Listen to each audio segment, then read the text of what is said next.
Welcome to the Rise of Dagon development update for the week of October 18th, 2014.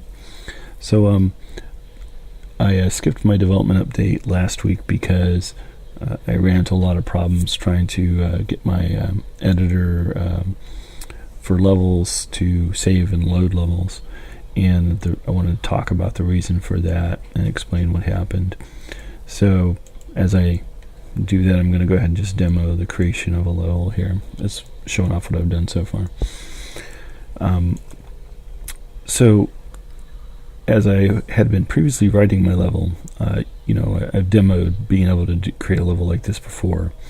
I had been expecting that Unity would help me because I'd heard that they have built-in serialization.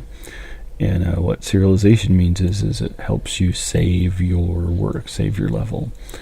And as it turns out, that serialization is only for Unity to use when you're in the Unity game editor. And so I had thought I was going to use it for my gameplay, this level editor you're looking at right here, and it turns out I can't use it for that. So because of that, all the work I had done, I had to be rewritten.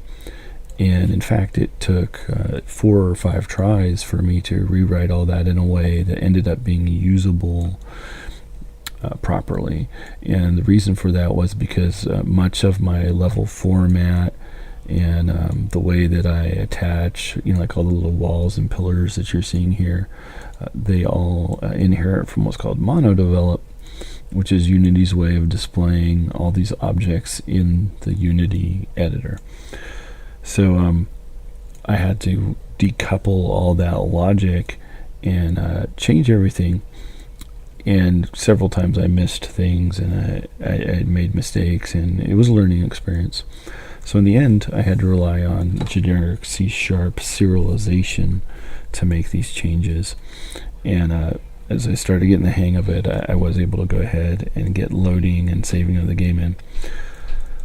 So once that worked, I started working on this wall inspector I'm about to show you here.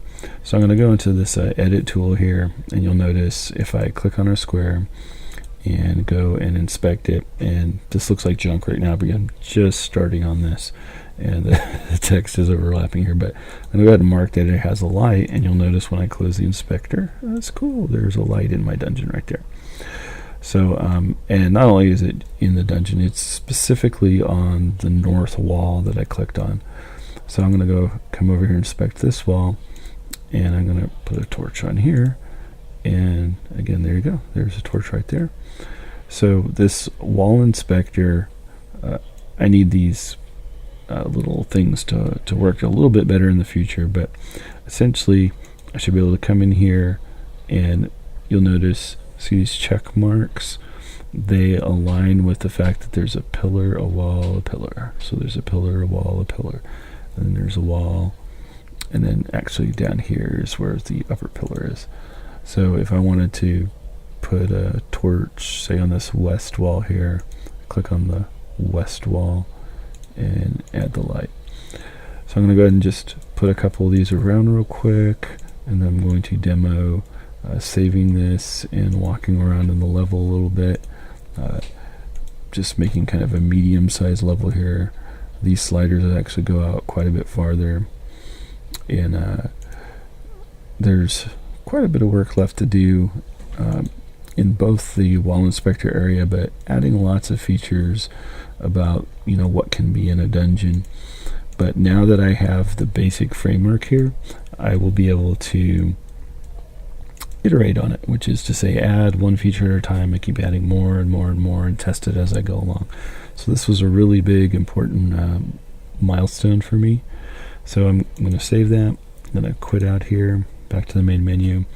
And right now I have this kind of shortcut to just say continue game, and up here in the corner I'm going to load the level that I just made. And if you noticed, or if you remember, I had a short hallway with a torch right at the end. So indeed, here is my short hallway with the torch right at the end.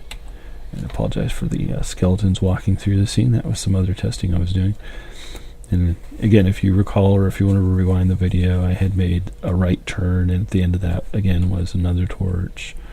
So hopefully this level looks like what I had just created, and I think it does. So this sets the groundwork for me to be able to create basic levels and then start adding more features, like maybe one of the ones I'll come up with soon is adding doors and archways and maybe pits and triggers. All those kind of things will be really cool gameplay mechanics that I can add to.